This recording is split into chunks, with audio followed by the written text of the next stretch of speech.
And it's also not fake that you are a provocateur, right? Like they're not, you know, there are plenty of people on Twitch who are, you know, who are not highlighted by conservatives, right? I just want to give you one more chance to describe the things about you in your own words that people are going after before I describe them for you. Oh yeah, my God, no! No! Oh my God, he just shit his pants. He just fucking shit his pants. But what they're doing with calling in Twitch and so on, like that's kind of about you, right? Like you are a target. For sure. Right? And are you a target? Are you a target just because you say, you know, you're some kind of Marxist who wants to be post-liberal, or is it something else? I think conservative. Oh my God, he had a little twinge of a smile there. He's like, "That's right, fucker." He had a little smirk. Yeah, this is great. Oh my God, New York Times. They're finally doing some journalism here. Conservatives have a really great way of designing a narrative that makes sense to as broad of an audience as possible, even though their own setback is oftentimes how hard they go after certain people. But in the grand design of things, if you look at like the Antifa designation as a domestic terror group, for example, if you read the executive order, it makes sense. They're presenting this as this violent leftist organized unit that is like responsible for so much political violence that's taking place. It's of course built up around this hysteria that they expertly craft as a media narrative first and foremost. Okay, but then they want to tackle it. Everyone is in the business of crafting media narratives, yes. Right? And I wish Democrats were a little bit better at it, to be fair. The media narrative around Antifa, right, exists at some level of hype, but also some level of reality, because if you lived in Portland, Oregon in the year of our Lord 2020, you had a lot of experiences of political protest and violence that involved people who called themselves Antifa. That was not fake, right?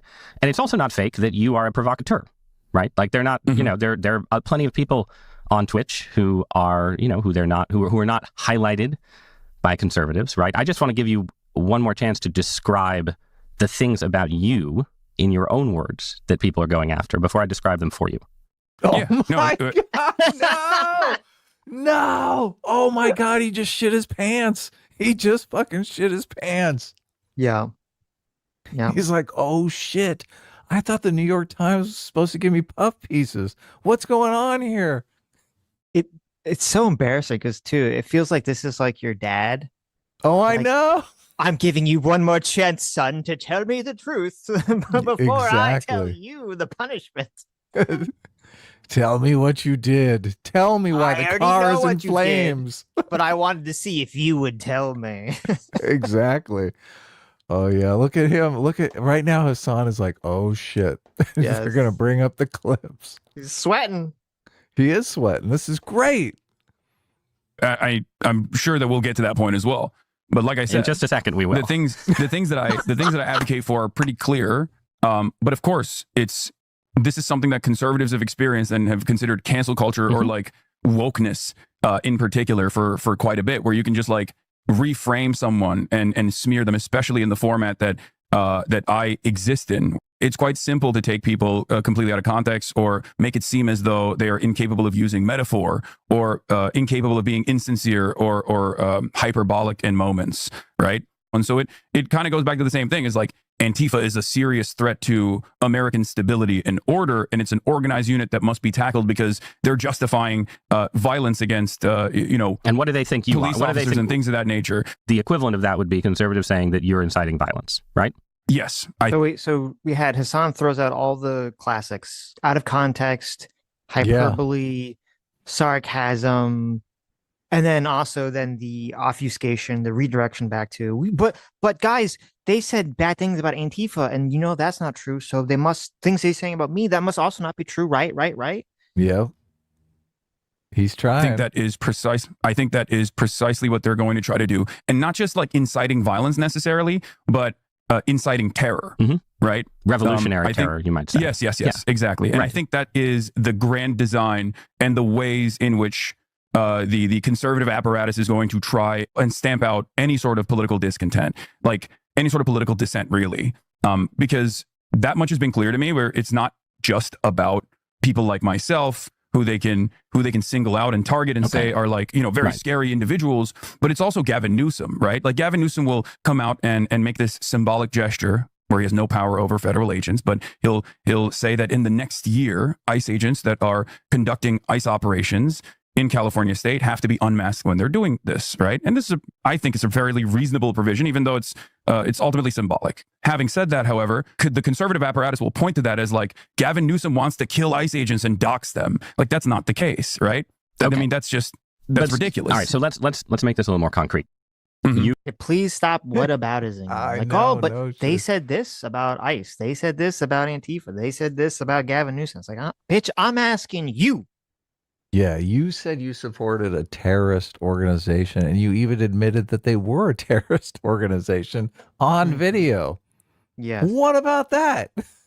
How is that taken out of context?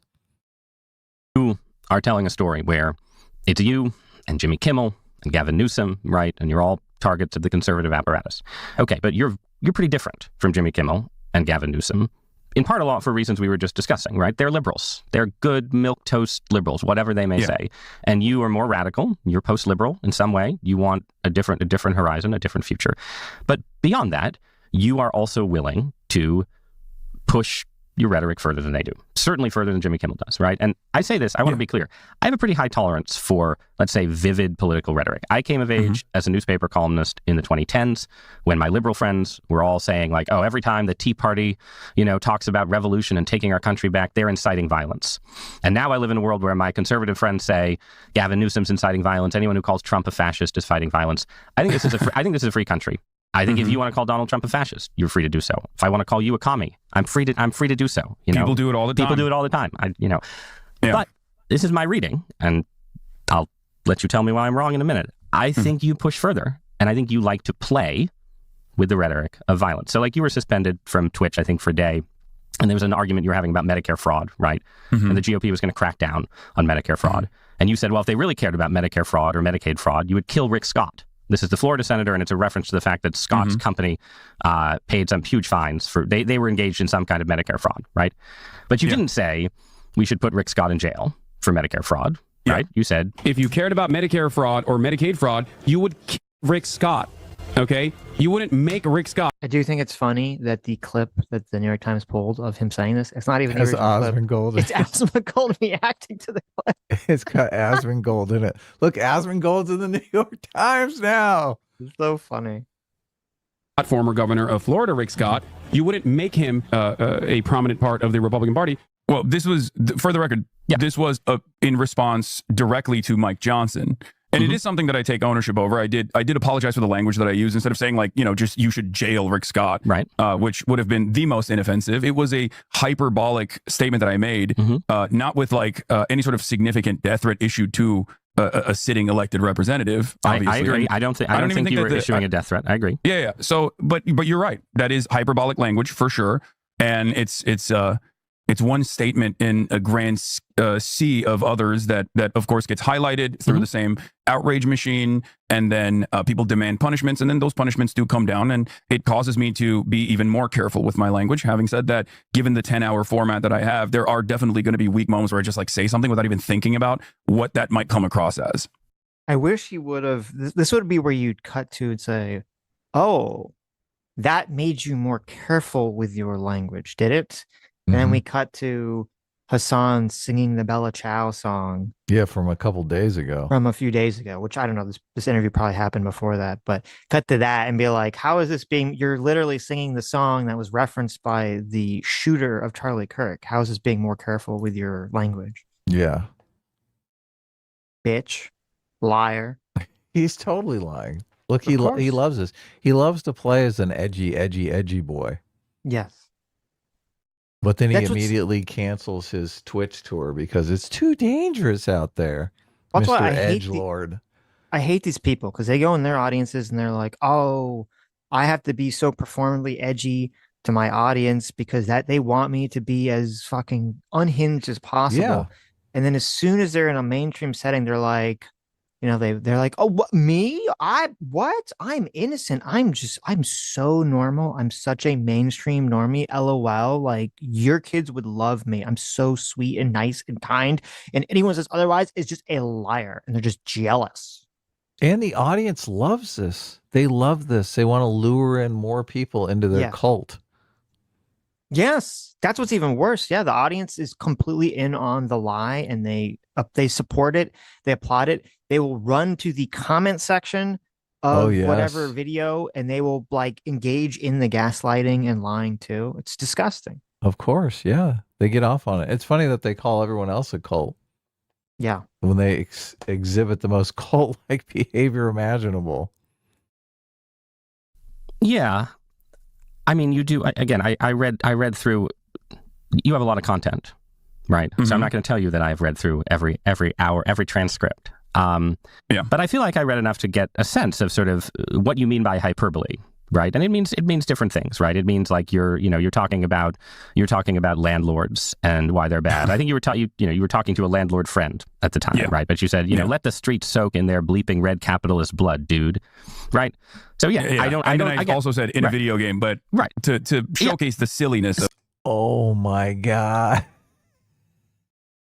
In a video game to showcase the silliness of it. It is so gross. And I mean, this guy, I don't think he understands like the everything meme that's going on culture. here. That is a 100% lie. You don't say in a Yes. video game to showcase the silliness of it. 1,000% Hasan Piker. 10,000% caught, exposed, cooked. Yes. Like just a straight up fucking lie. Everyone in his audience knows is a lie. Not a single person watching this knows that is not a lie. You say the whole in a video game meme is because you know that you're going to get in trouble if you advocate for violence. So at the end you say, oh, I'm just saying do it in a video game instead. Yes. Yeah. Yes. Not to highlight the silliness of the yeah, exactly. phrase. Yes. Not to highlight It's very the silliness. cultured. To get around TOS because you're serious. Yes, let me pull out my monocle and my bubble pipe. Yes, it's to highlight the serious post-ironic statement. Wow. It is funny because it is like the adults just stepped into the room and Hasan is like, oh, the bad babysitter is being caught. Yeah, the babysitter is quickly trying to hide the beer cans. Exactly. Exactly. Yes. Is that a loaded firearm? What? Oh, no, what? this is a Nerf gun. This is totally a Nerf gun. I just took the red tip off. Yes, yeah. The cool babysitter is being outed. Yes. So, Right. Okay. So it's like ironic, or is it Marxist revolutionary rhetoric? I just want to bring this to a fine point. There's the great case of Luigi Mangione, right? Who is charged with murdering the CEO of United Healthcare in broad daylight in New York City. And you're going to tell me that you've always said that murder is wrong and that Luigi Mangione should not have committed murder.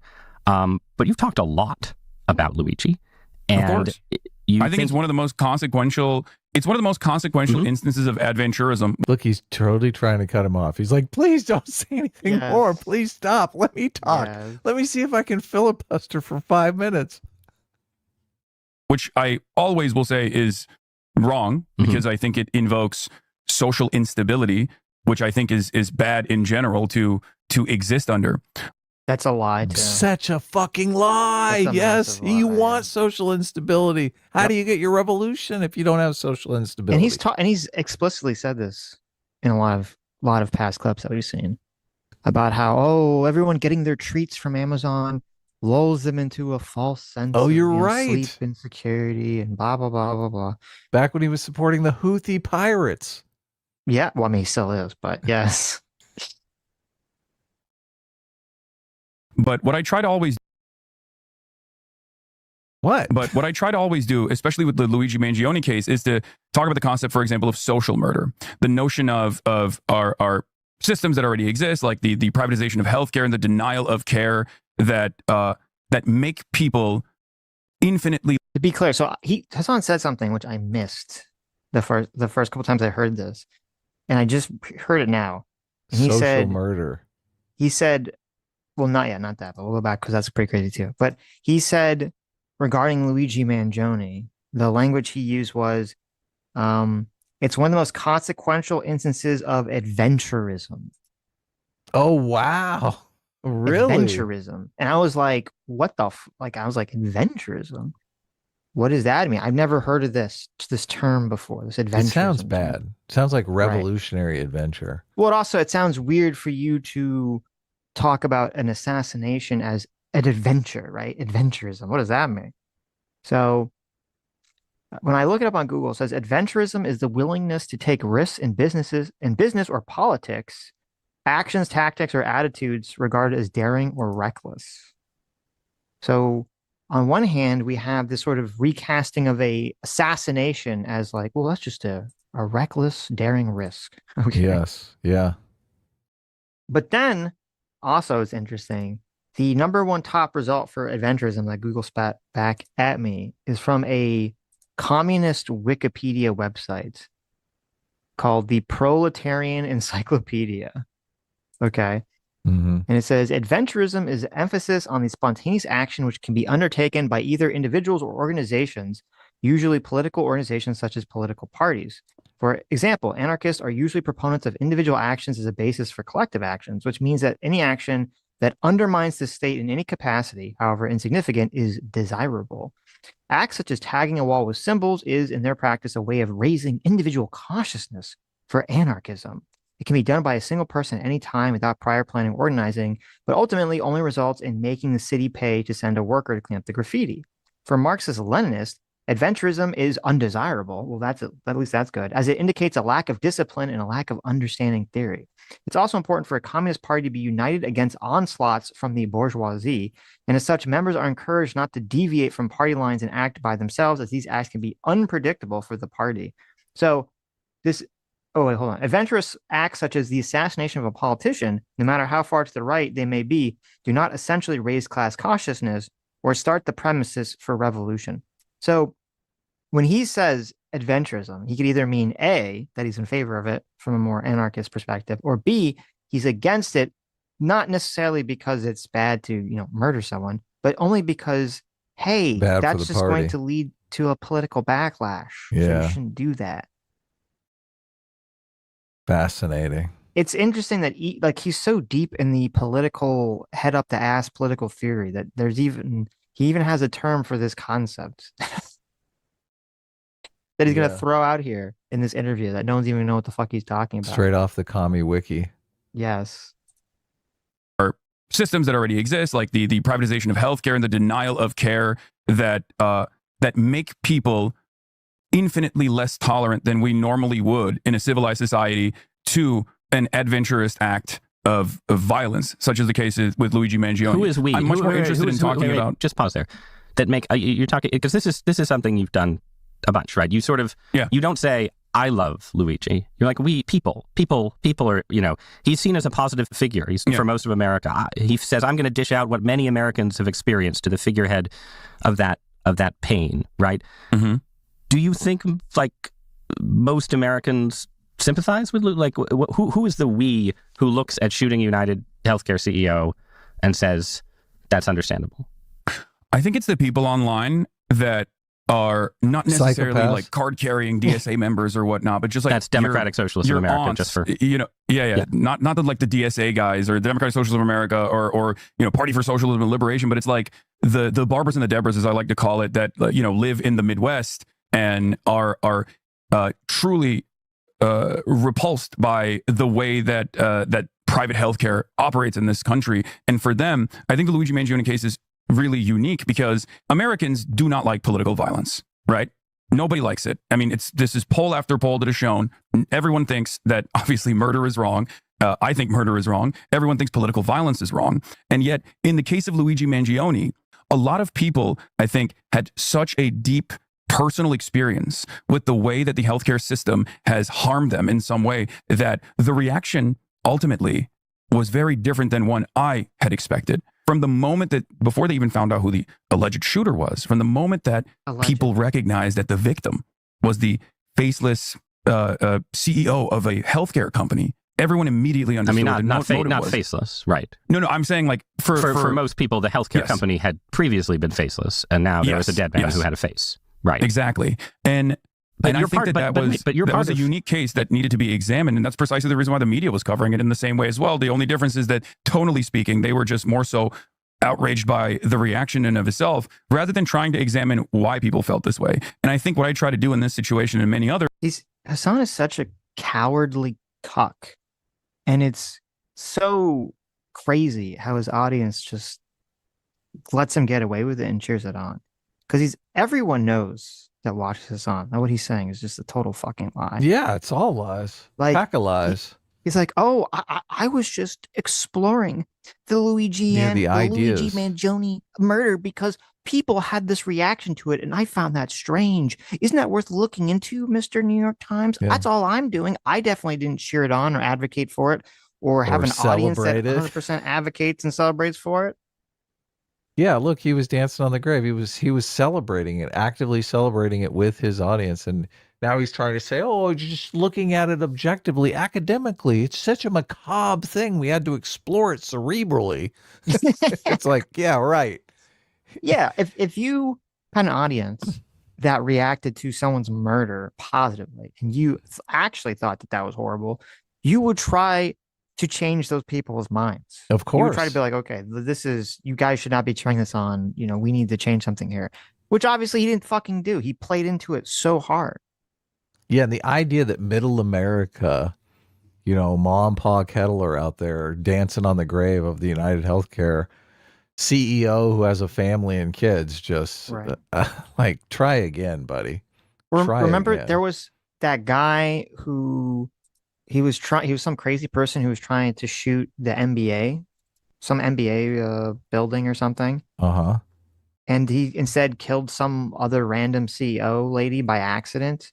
Oh, people were celebrating. That? Wow. Thinking that it was like, thinking that it was another one of these Luigi Mangione things. And then they found out like, oh, it wasn't actually. It was just some random person trying to do something else. And they're like, oh, okay. And they just stopped talking about it. Oh my God. These people are so bad. It's interesting because I think probably a big part of Hasan's audience is just psychopaths from all over the world. And it's crazy that he's so influenced by these people. They are all experiencing the duping delight right now. They're like, oh my God, he's doing the lying thing and he's buying it. Yes. It's so sad. It's sad. But look, I don't think this reporter is buying any of this shit. I don't think he's getting duped one bit. I think Hasan's audience might gaslight themselves into believing that, but right. I think middle America will look at this and be like, what the fuck are you watching? They'll like grab their kids' phones and they'll be like, hey, well, who's this Hasan guy? Right. It wasn't the NBA, it was there was some guy that had CTE or something, and he was like crazy and trying to shoot. I know nothing NFL about building. this story, so. Yeah, he tried to shoot the NFL building, and instead he killed a security guard, a police officer, a blue collar worker, fucking. Yeah, and then like two people that worked in the building who like worked at a bank or something instead that were just sharing the building, and people were like, yeah, or an investment firm. They're just like, yeah. Is to explain why people feel this way, because for them, when their grandparent has cancer and then that treatment is denied or the coverage is denied, even though they're paying these incredibly costly premiums to this healthcare company, they view that as murder. They view that as... How many of the people in Hasan's audience have actually experienced this? I'm going to say none. I mean, maybe there's a couple, right? But they're not dancing on this guy's grave because they had some tangible experience with their healthcare. They just hear about these experiences and assume it's true. And then they like to dance on people's graves because they're psychopaths. As a tremendous wrong that was done to them. And I seek to address these problems so that there isn't decentralized forms of violence where people that they have. He's like Batman. He's fighting violence. I'm trying to save the CEOs of all these healthcare companies. Don't you understand, you fool? He's trying to stop the violence. Oh, that's what's going on here. Interesting. The righteous vindication, and they're going to go out and do things like this. I don't know, man. I think you're kind of a hype man for it, though. Like, yes, I agree. You're doing analysis, and sometimes the analysis, people would have celebrated Luigi Mangione, obviously. Oh my gosh, did you see the the sweat, the snort, and the like brushing the sweat off his brow? He's like, oh my God, he's not falling for my bullshit. How is this guy not one of my stupid followers who eats all the bullshit I give him every day? I think you're kind of a hype man for it, though. Like, yes, I agree. You're doing analysis. You see the side look there? I did, yeah. And sometimes the analysis, Oh, uh-oh. He's like, why is this not working? What is Yes. happening here? He must not be gay. He must not be falling for my charming good looks. No. Where is Taylor Lorenz when you need her? Exactly. people would have celebrated Luigi Mangione, obviously, without you, Hasan Piker, talking about him all the time, right? But I listen to the way you talk about him. Like, you're fascinated by him too. You're participating in the fascination, and you're doing a thing where you're like, well, you know, I'm not saying violence is good, but you've got to understand that there's other forms of violence in society besides this one, and people who like Mangione, they're saying this violence maybe isn't as bad as that kind of violence. And this just seems to me like you're not the guy who starts the revolution, but you're the violence appreciator. That's sort of how I feel about your Mangione coverage. You're out there, you're appreciating. I wouldn't say that that's fair. It's like, okay, tell me why it's not fair. But the reason why I'm saying I wouldn't say that that's fair is because, like, I do make it obviously very clear that, and I refer to this over and over again, adventurism and people taking matters into their own hands is a mere reaction to the social contract unwinding in real time in front of us. I don't think this is a good thing. I want to make sure that we have. There's the way that you emphasize and talk about things is important too, because if you say, you know, with the Luigi Mangione situation, if you say in the beginning, yes, I think that it was wrong that that guy shot him, and then you spend 99% of the rest of your time ever talking about it is, oh my God, the healthcare system is so bad and so fucked, and this is what makes people go out and commit murder. And that's all you frame it as. No one is going to hear or even believe that little 1% you said in the beginning about saying that you didn't support the murder. Of course. Right. And then You're if you creating spend a rationale for it. Right. And if you spend not only just talking about the healthcare system being bad, but continually justify the feeling that people have about it, then yeah, you're just breeding into it 100%. You saw this as the same thing with October 7th, when people say October 7th is bad. But then let me spend, 99.9% of my time talking about how Israel really created the whole situation in the first place and they started it. Right. Or, we see this with a lot of the Charlie Kirk conversation as well. It's like, okay, and it's just used for these conversations where they can sort of throw out there the defense shield. Well, I said the magic words. Okay. How dare you? Yeah, he's not out there advocating for political change. He's not saying you got to get registered to vote in the midterms. This is the party that supports universal health care. Go out and vote for him, right? Well, he's not saying it. He's not saying it in the context of like, let me try to convince an audience of primarily people on the right or primarily people who don't want to advocate for healthcare reform. Let me tell them and try to persuade them by saying, hey, if you don't do this, there's going to be a lot of violence, right? That's not what he's doing. He's talking to an audience of people that are pro-violence, and all he's doing is spending all his time talking about justifications for that violence. Yes, exactly. But he is trying to sell it as, I'm trying to create political change. I'm trying to inform my audience why political violence is wrong and that we should do it through nonviolent means. It's like that's all a lie. Yeah, exactly. That's the backpedal after story. Right. But this guy, the interviewer, he's doing great. It's just he's not buying it whatsoever. He's saying, look, you're celebrating this shit. What do you think that communicates to people? Right. What do you think that tells them?